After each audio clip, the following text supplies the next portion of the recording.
English మాట్లాడడానికి భయపడుతున్నారా? అయితే మీకోసమే ఈ స్పోకెన్ ఇంగ్లీష్ క్లాసెస్. వెంటనే కాల్ చేసి జాయిన్ అవ్వండి.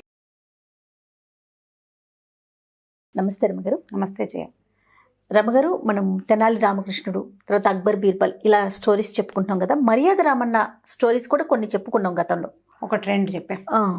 ఇవి కూడా చాలా ఇంట్రెస్టింగ్ అనిపిస్తాయి, పిల్లలకి చెప్తానికి కూడా బాగుంటాయి. ఈరోజు ఏదైనా ఒక స్టోరీ చెప్పుకుందామండి. మర్యాద రామన్న కథలు, తీర్పు కథలు. మర్యాద రామన్ అంటే మనం సినిమా చూడడం వల్ల జనాలకు మర్యాద రామన్ పేరు బాగా ప్రఖ్యాతి పొందుతుంది. కొంచెం తెలివి బాగా ఉన్న కథల్లాగా అనిపిస్తుంది. ఒక క్వశ్చన్ దానికి ఒక ఆన్సర్, అదే టాస్క్ లాగా. ఒక టాస్క్ లాగా, అంటే ఏదో ఒక సమస్య వస్తుంది, ఆ సమస్యకి సమాధానం ఎట్లా. ఈ మర్యాద రామన్ అంటే తీర్పు. మనకి ఈ కాలంలో జడ్జిలు ఉన్నట్టుగా పాత రోజుల్లో జడ్జిలు, కోర్టులు, పోలీస్ స్టేషన్లు వాడు పెద్ద తక్కువ ఉండేవి. ఏం చేసేవాళ్ళంటే న్యాయాధికారులు కూడా తక్కువే. వాళ్ళ ఊళ్ళల్లో ఒక చిన్న ఊరు, ఆ ఊర్లో ఒక తీర్పు చెప్పేందుకు ఒక మనిషి. ఒకవేళ పక్క ఊళ్ళో ఏదైనా తెగని సమస్య, ఆ సమస్యకి ఈ మర్యాద రామన్ అయితే ఈ తీర్పుకు సమాధానం బాగా చెప్తాడని ఆ ఊరి విషయాన్ని తెచ్చి ఈ ఊళ్ళోనే తీర్పులు చెప్పించుకునేవాళ్ళు. ఈయన మర్యాద రామన్ అంటే చక్కగా మర్యాదగా మాట్లాడతాడని, సరైన మాట చెప్తాడని రామన్న గారు ఆయన పేరు. ఆయన చెప్తున్న ఈ ఈ సమాధానాల వల్ల, ఈ తీర్పుల వల్ల ఆయనకి మర్యాద రామన్న అని పేరు వచ్చింది. కథలు బాగుంటాయి, ఆసక్తికరంగా. ఒక 4-5 కథలు చెప్దాం, ఇవి కూడా లైన్గా, అంటే ప్రతి సెషన్కి ఒకటి వచ్చేలాగా చేద్దాం. షూర్. సో ఈ మర్యాద రామన్న కథలు బాగా నా ఫేవరెట్ కథలు 4-5 ఉన్నాయి. ఇది వరకు మనం నీళ్ల వాడకం కథ చెప్పినప్పుడు, అంటే వీడియో చేసినప్పుడు నేను ఈ మాట చెప్పాను. మర్యాద రామన్న కథ చిన్నప్పుడు ఒక 2వ-3వ క్లాసులో పాఠం ఉండేదన్నమాట. 2 ఆడవాళ్ళు పొట్లాడుకుంటారు ఏదో వ్యవహారం మీద. వాళ్ళ నీటి వాడకాన్ని బట్టి వాళ్ళల్లో పొదపరెవరు, అక్కడి నుంచి ఏమనాలి, మన డబ్బులు బాగా వాడేసే వాళ్ళని ఏదో అంటారు, ఖర్చు పెట్టేవాళ్ళు, వాళ్ళు ఎవరు అనేది కనిపెడతాడు ఆయన తెలివిగా, అంటే అబ్జర్వేషన్ తోటి అని చెప్పడం అనమాట. ఓకే. అయితే ఈ కథలో ఎట్లా చెప్పారంటే, ఒక పల్లెటూరులోనట, ఊళ్ళల్లో మనకి ఈ బర్త్ కంట్రోల్స్ అవి ఇది వరకు ఉండేవి కాదు. 2 పిల్లలు అలా ఉండేది కాదు. తామరతంపరగా సంతానం కలుగుతుండే ఉండేవాళ్ళు. సంతానం కలగలేని స్థితి వచ్చేదాకా ఆ 2 ఏళ్ళకి 3 ఏళ్ళకి 4 ఏళ్ళకు ఎట్లా అలా పిల్లలు కలుగుతూ ఉండేవాళ్ళు. అందరిళ్లలోనూ 10, 8, 7, 14 అలాగ 14 నిజంగానే ఉండేది. అదే ఒట్టెంకకి సరదాగా చెప్పేది కాదు. 14 పీపుల్ ఉన్న వాళ్ళు కూడా మన ఇళ్లలో ఉండేవాళ్ళు. అయితేనట ఏమైంది, ఒక సంసారికి చాలా కాలం పిల్లలు కలగల. ఎప్పటికో చాలా కాలానికి, చాలా సంవత్సరాలకి ఆ ఇంట్లో ఒక పిల్లవాడు కలిగాడు. ఈ పిల్లాడు కలిగినప్పుడు ఏమైందంటే, ఆ భార్యకి ఏదో కొంత అనారోగ్యం వచ్చింది, జబ్బు చేసింది. పెద్దగా సహాయం చేసే వాళ్ళు ఎవరు లేరు. వీళ్ళకి బాగా వయసు వచ్చాక పిల్లాడు పుట్టాడు. ఆ అమ్మాయి ఆవిడ తల్లి చనిపోయింది. వీడికి సహాయం చేసే వాళ్ళు ఎవరు లేరు. పక్కింటి ఆవిడతోటి కొంత స్నేహం. పక్క ఆవిడ ఏం చేసేది, వీళ్ళకి హెల్ప్ చేయడానికి వీళ్ళ ఇంట్లోకి వచ్చింది. ఆవిడకి సంతానం లేదు. 2 సమవయస్కులు, దగ్గర వయసు వాళ్ళు.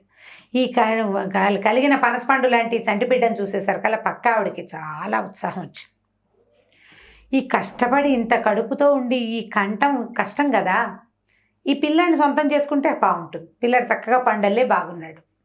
రోజు పోయేది వాళ్ళ ఇంటికి, పిల్లాడికి నీళ్లు పెట్టాను. ఆవిడ కొంచెం జబ్బు చేసింది, బాగా తిరగలేకపోయి లేవలేకపోయేది.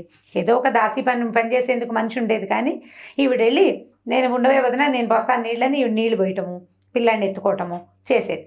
వరుసగా ఒక 4-5 నెలలు వచ్చేదాకా ఒకే మనిషి కనపడుతుంటే పిల్లలు 3వ నెల నుంచే ఉంగా అంటా మొదలు పెడతారు. అంటారు, పలకరిస్తే పలుకుతారు. వాళ్ళని చూడంగానే వస్తాను ఎత్తుకోమన్నట్టుగా చేతులు చాపుతారు. 5-6 నెలలు వచ్చేసరికల్లా తల్లి ఎంత అలవాటైందో పక్కింటి ఆవిడ కూడా అంతే అలవాటైపోయింది ఆ పిల్లాడికి. పక్క వాళ్ళు అలవాటు సహజమే కదా. మన ఇంటి పక్క పిల్లలు కూడా మనం అలవాటుగా ఉంటాం. ఎక్కువగా నీళ్లు కూడా మన ఊరికి సాయంత్రాలు పలకరిస్తేనే మనం అలవాటు అవుతాము. నీళ్లు పోసి ఏమైనా బువ్వ పెట్టి పిల్లాడికి తలకాయ జుట్టుకు నెత్తికి నూనె రాసి సాయంకాలం వేసరికి మొహాన బొట్టు పెట్టి చేస్తుంటే ఇంకా స్నేహంగా ఉంటుంది. అయితే ఏమైందంటే, ఓ రోజు పిల్లాడిని ఎక్కడికో ఫంక్షన్కి తీసుకెళ్తాను, మా వాళ్ళంతా వస్తారు, నువ్వు వాళ్ళ ఒంటో బాగోలేదు కదా, నువ్వు రెస్ట్ తీసుకో, పిల్లాడిని ఎత్తుకెళ్తానని పక్కింటి ఆవిడ అడిగింది. ఈవిడికి అట్టే ఓపిక లేదు, పక్క ఆవిడతోటి స్నేహం ఉంది. సంటి పిల్లాడు 4-5 నెలల పిల్లాడిని కాసేపు ఎత్తు తీసుకెళ్తుందిరే, ఎలాగో పైపాల పిల్లాడే కదా అని తల్లి సిమితంగా పడుకుని ఆ పిల్లాడిని పక్కింటి ఆవిడకి అప్పచెప్పింది. పక్క ఆవిడ పిల్లాడిని ఎత్తుకుని వెళ్ళింది. సాయంకాలం అయింది, రాలా. ఈవిడ పిల్లాడి కోసం పరిపాసి పిల్లాడు అన్ని గంటల సేపు కనపడపోతే తల్లి ఆత్రపడదు. భర్తకి చెప్పింది, ఏమంటే పిల్లాడు రాలేదండి, ఆ అమ్మాయి రాలేదంటే. ఆవిడ ఎప్పటికీ రాలేదు. ఒక రోజు గడిచిపోయింది. ఈవిడ లపోదిపో పిల్లాడి కోసం తల్లి బెంగ పెట్టుకోదు. పాలు దాకపోతే ఏమి, పసిబిడ్డ పక్కన ఉండాలి కదా. 2 పూటలు చూశారు, ఇక వెతకడం మొదలు పెట్టారు. ఆవిడ రాలేదు. భర్త లేడు. వీళ్ళకి ఏం చేయాలో తెలియలే. అక్కడి నుంచి చుట్టుపక్కల వాళ్ళు అన్నారు, ఆవిడ పుట్టింటికి వెళ్ళింది, ఫంక్షన్కి ఏదో వెళ్ళింది కదా, పదండి అక్కడికి పోతామని అక్కడికి వెళ్ళారు. అక్కడికి వెళ్ళేసరికల్లా ఇప్పుడు అప్పట్లో ఏంటంటే ఊళ్ళల్లో ఇళ్ళు పక్కనే ఉండేవి కాదు, మనకు మళ్ళీ కొంచెం దూరంగా ఉండేవి. సరే ఈ దూరపు ఇళ్ళ వాళ్ళు మొత్తానికి వాళ్ళ అమ్మగారు ఊరు 4-5 చుట్టాలను వేసుకుని వీళ్ళు వెళ్ళేసరికల్లా ఏదో మాట్లాడితే ఆవిడేమంది, వాళ్ళ పిల్లాడిని నేను ఎత్తుకురావటం ఏంటి, నా పిల్లాడే, అందుకే మా వాళ్ళ ఇంటికి వచ్చాను, మా వాళ్ళు పసుపు కుంకం పెడతామంటే పిల్లాడిని ఎత్తుకొచ్చాను అంతే అనేసరికల్ వీళ్ళు తలబారు. అదేమిటి ఈవిడ తన పిల్లాడు అంటోంది అంటే, అది కాదు, మీరు ఎప్పుడైనా చూసారా ఆవిడ ఒళ్ళో పిల్లాడు, ఎప్పుడు నేనే కదా ఎత్తుకు తిరుగుతున్నాను, ఆవిడకి జబ్బు చేసింది, గదిలో ఉంటుంది, ఈవిడ పిల్లాడిని ఎత్తుకుని ఎండ చూపించడానికి బయటికి తెచ్చేది, ఈవిడ చేతిలోనే పిల్లాడిని చూశారు అందరూ. నేనే కన్నాను, ఊరికే పక్కింట్లో ఉన్నారు తప్పిస్తే నేను పని చేసుకోవడానికి పిల్లాడిని అప్పుడప్పుడు ఆవిడ పక్కలో పడుకోబెట్టాను తప్ప ఆవిడ పిల్లాడు కాదు, వీడు నా పిల్లాడేనంది ఆవిడ. ఇప్పుడు మొదట పిల్లవాడిని కన్నా తల్లి ఏం చేస్తుంది, అసలే జబ్బుది, ఆవిడకి ఓపిక లేదు. ఇప్పుడు ఈ పిల్లాడిని ఆవిడ తీసుకుంటుంది అనేసరికల్లా ఏడవటం మొదలుపెట్టింది. ఏంటి విధాలు అడిగినా ఇప్పుడు తల్లి పిల్లాడికి ఎవరు చేయి తాపితేనే వస్తున్నాడు వాడు, ఈవిడ దగ్గరికి వెళ్తాడు, వాడి దగ్గరికి వెళ్తాడు. ఇప్పుడు తల్లిపాల పిల్లాడు అనుకో, తల్లుల దగ్గరికి చేరే క్రమం వేరేగా ఉంటుంది. వీడు తల్లిపాల పిల్లవాడు కదా, వాడికి అనారోగ్యం కదా, జబ్బు చేసింది, లేటు వయసులో పుట్టిన పిల్లాడు, పైపాల పిల్లవాడు, వాడు తల్లుల దగ్గర చేరే క్రమం వాడికి తెలియదు. అలా ఉంటుందా రమ్మగారు? ఖచ్చితంగా ఉంటుంది. మొదటి రోజు నుంచి ఉగ్గు గిన్నెతోటి పాలు పట్టే పిల్లాడు తెలుసుకోలేకపోతాడు. తల్లుల దగ్గరికి ఆ స్పర్శే అలవాటు తగ్గిపోతుంది కదా వాడికి. 6 నెలలు అయితే అసలు తల్లి స్పర్శని మర్చిపోతారు. ఈవిడే ఎత్తుకునేది, ఆవిడే ఎత్తుకునేది, ఇద్దరు ఎత్తుకుంటూ ఉండేవాడు. ఆవిడ ఇంట్లో ఎత్తుకునేది, ఈవిడ బయట ఎత్తుకునేది. దాంతో వీళ్ళకి ఎవరి చేతులు పైగా 4-5 నెలల పిల్లాడికి కొత్త పాత ఏంది అందరి దగ్గరికి వస్తాడు. అవును, అప్పటికి తెలియదు కదా, కొద్దిగా అన్నం తింటాం మొదలెట్టాక కొత్త పాత తెలుస్తాయి. కొంచెం అనారోగ్యాలు వస్తే మోషన్స్ అయ్యాక అప్పుడు కొంచెం కొత్త తెలుస్తుంది, అప్పటిదాకా తెలియదు పిల్లలకి. దాంతో ఇక ఈ జనం అంతా తెల్లబోయారు. ఆ పిల్లాడంటే ఈవిడ ఎత్తుపోయిన ఆవిడ చుట్టాలంటారు, అదేమిటి నేను కడుపుతో ఉన్నాను, కన్నాను, నాకు మగ పిల్లాడు పుట్టాడని మాకందరికి ఉత్తరాలు రాసింది, ఈ పిల్లాడు దీని పిల్లాడని అంటారు వాళ్ళు. ఓహో, ఆవిడ ప్లాంట్గానే చేసింది. ఓకే. ఇప్పుడు ఈవిడ లబోది బొమ్మని ఏడుస్తుంది. ఈ భర్త ఏం చేశాడు, ఇట్లా కాదు, పై ఊళ్ళో మర్యాద రామన్ గారు ఉన్నారు, ఆయన తేలుస్తాడు అని ఈ గుంపంతా పోయారు. ఈవిడ రెండావిడ నే రానది, నా పిల్లాడు నే రాను అనేసరికల్లా వీళ్ళు ఏం చేశారు, వీళ్ళ ఊరెళ్ళి అక్కడ రక్షక భట్లకి వాళ్ళకి అంటే ఆ గ్రామాధికారికి చెప్పారు, ఇది గొడవ, మీరు ఏదైనా తేల్చాలంటే మీరు మర్యాద రామన్నే కరెక్ట్, మనం తేల్చేది ఏం లేదని వాళ్ళకి సమన్లు పంపించారు. మర్యాద రామన్ దగ్గర హాజరవ్వాలి, మా పిల్లాడు కాబట్టి నేను రానంటాను, వీళ్ళది నీ మీద అభియోగం ఉంది, వీళ్ళు చెప్తున్నారు ఆ పిల్లాడిని నువ్వు ఎత్తుకుపోయావని, సో రావాల్సిందే. ఇప్పుడు చూస్తే ఇద్దరు చక్కగా లక్షణంగా 45 ఏళ్ళు వచ్చిన పెద్దవాళ్ళు. పిల్లాడు ఆ చంకలోనూ కాసేపు కూర్చుంటాడు, ఈ చంకలోనూ కాసేపు కూర్చుంటాడు, ఏదో ఒక ఎత్తుకుంటే చాలని ఉంది చంటి పిల్లాడికి. వాడికి ఎత్తు మరిగిపోయిన పిల్లాడు వాడు, ఎవరో ఒకళ్ళ దగ్గర ఉంటాడు. సరే మర్యాద రామన్ గారి దగ్గరికి గుంపంతా వెళ్ళేసరికల్లా ఆ మర్యాద రామన్ గారి వాకిట్లో పాలేరు ఉంటాడు. ఇంతమంది వస్తే ఎలాగండి, మనకి ఇక్కడ కావాల్సింది ఏమిటి, పిల్లాడి కోసం వచ్చిన వాళ్ళు 2 తల్లుడు, ఈ తల్లుడు 2 పిల్లాడు తప్పితే మిగిలిన గుంపంతా పొండి అని తరివేశారు. పిల్లాడిని ఎత్తు నుంచున్నారు ఆడవాళ్ళు 2.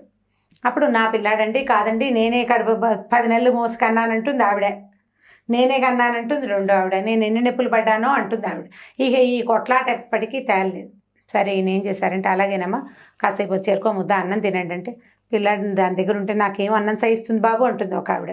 అసలు నేను అన్నం తిని 3 రోజులు అయిందంటుంది రెండో ఆవిడ. పిల్లాడు తీసేసుకుంటారేమన్న బెంగతోటి. ఇప్పుడు ఈ 2 పాయింట్లు బాగానే ఉన్నాయి. సరైన పాయింట్ ఏం చేయాలి, ఈయన ఏం చేశారంటే, ఎందుకు వచ్చిందా కదా 2 ముక్కలు చేసి ఓ ముక్క దానికి ఓ ముక్క దీనికి ఇచ్చేస్తే సరిపోతుంది. ఇప్పుడు సగాన్ని చేసామనుకో, తల ఒకళ్ళకి కాళ్ళకొకళ్ళకి ఇస్తే ఎట్లా, అందుకని నిలువుగా చీరేస్తే శుభ్రంగా మొత్తం సగం అయిపోతాడు పిల్లాడు. చెరుకు సగం సగం తల సగం బాడీ, ఓ కాలు ఓ చెయ్యి ఆవిడికి, రెండో కాలు చెయ్యి ఈవిడికి, ఓ కన్ను మూతి అన్ని ముక్కు మూతి వన్నే కదా, హాఫ్ అవుతాయి, చెరుకో చెవి వస్తుంది, చక్కగా సరిపోతుంది. అరే ఇవ్వండి ఎవరినో పిలవండి రా, తలారిని పిలవండి, నైస్గా తెగాలి పిల్లాడు. హాఫ్ ఓ ముక్క ఎక్కువ ఓ ముక్క తక్కువ కాకూడదు. బాగుంది కదా తీర్పు. జనం అంతా నిర్ఘాంతపోయారు. బయట ఉన్న లోపల ఉన్న వాళ్ళు ఎవరు ఒక 5-6 ఉన్నారు. ఈ తల్లులు 2 తెల్లబోయారు. ఈ రెండో ఆవిడకి ఏంటంటే, తనకి పిల్లాడు ఉన్నా లేకపోయినా పక్కింటి ఆవిడకు ఉండకూడదు. పక్క ఆవిడ పిల్లాడిని తీసుకోవాలనుకుంది. ఈవిడ పిల్లాడు కాదు కదా, ఈవిడ బోర్మని ఏడ్చింది. బాబు అసలు ముక్కలుగా కత్తిరిచ్చేస్తే పిల్లాడేమవుతాడండి, నాకు వద్దులే పోని, అసలు పుట్టలేదు అనుకుంటాను, ఆవిడకి ఇచ్చేసేయండి. పిల్లాడిని ఏం చెయ్యొద్దు. వాడు ఏం చేశాడు, తలారి వచ్చి పెద్ద కత్తి తెచ్చాడు. నైస్గా తెగాలి కదా, ముక్క చెక్క కాకూడదు. సమానంగా తెగాలంటే కత్తి పదును పెట్టిస్తున్నారు. ఆ పదునైన కత్తి ఈ పిల్లాడి మీద పడుతుంది అనగానే తల్లి ఓర్చుకోలేకపోయింది. ఇప్పుడు కడుపు తీపి ఎవరికి తెలుస్తుంది? కన్న వాళ్ళకే తెలుస్తుంది. కనందానికి ఏం తెలుస్తుంది? నొప్పి తెలియదు కదా. ఆవిడ మాట్లాడకుండా ఊరుకుంది. ఈవిడ మాత్రం లబోది బొమ్మని ఏడ్చింది. బాబు ఇస్తే ఇచ్చేసేయండి, పిల్లాడు లేకపోతే పీడా పోయి ఎక్కడో చోట బతికుంటాడు, పోనీ ఆవిడ సరదైన తీరనివ్వండి, పిల్లాడు ఉంటే చాలు, వాడు క్షేమంగా ఎక్కడో చోట పిల్లాడు ఉంటే చాలు, అసలు గొడ్డు బతుకైనా పర్వాలేదు, అదే నయం. కానీ నా పిల్లాడికి ఏమి కత్తిగాట్లు అవి పెట్టద్దు నాయన, మీకు మీ తీర్పుకి ఓ దండము, నాకు వద్దు, నేను ఈ అభియోగాన్ని ఉపసంహరించుకుంటాను, నేను వెళ్ళిపోతాను, పిల్లాడిని మాత్రం ఏమీ చెయ్యొద్దు అనగానే ఏం చేశారు, ఆ కత్తి తీసి అరే ఈ రెండో ఆవిడ పిల్లాడిని ఎత్తుకుందే ఆవిడ మెడ మీద పెట్టరా అన్నాడు. వీడేం చేశాడు, ఆ పిల్లాడిని ఒక పనివాడు తీసేసుకున్నాడు. ఈవిడ వెళ్ళి కత్తి మెడ కానించాడు.